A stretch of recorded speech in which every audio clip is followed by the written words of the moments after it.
காதல் விவகார கொலை வழக்கில் திருச்சி நீதிமன்றத்தில் 2 குற்றவாளிகளுக்கு ஆயுள் தண்டனை. திருச்சி மாவட்டம் லால்குடி பரமசிவபுரத்தைச் சேர்ந்த பிச்சை மகன் கணேசன், இவரது மகன் ஆகாஷ்.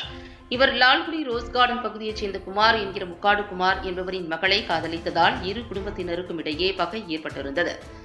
இந்நிலையில் கடந்த 2020ஆம் ஆண்டு குமார் என்கிற முக்காடு குமார், லால்குடி தெற்கு தெருவைச் சேர்ந்த நாகராஜ் என்கிற பாம்பு நாகராஜ் ஆகிய இருவரும் லால்குடி சுண்ணாம்புக்கார தெரு பகுதியில் சென்று கொண்டிருந்த பார்த்திபன் என்கிற கணேசனை கத்தியால் குத்தி கொலை செய்துள்ளனர்.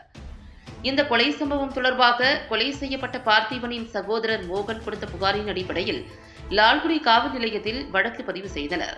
இவ்வழக்கின் விசாரணை திருச்சி 2வது கூடுதல் மாவட்ட நீதிமன்றத்தில் நடைபெற்று வந்தது. வழக்கில் அரசு தரப்பு வழக்கறிஞராக பாலசுப்ரமணியன் ஆஜராகி வாதிட்டு வந்த நிலையில் நேற்று கூடுதல் மாவட்ட நீதிமன்ற நீதிபதி கோபிநாதன் குமார் என்கிற முக்காடு குமார், நாகராஜ் என்கிற பாம்பு நாகராஜ் ஆகிய இருவருக்கும் ஆயுள் தண்டனையும் தலா ரூபாய் 1000 அபராதமும் விதித்து தீர்ப்பளித்தார். தொடர்ந்து இருவரும் திருச்சி மத்திய சிறையில் அடைக்கப்பட்டனர்.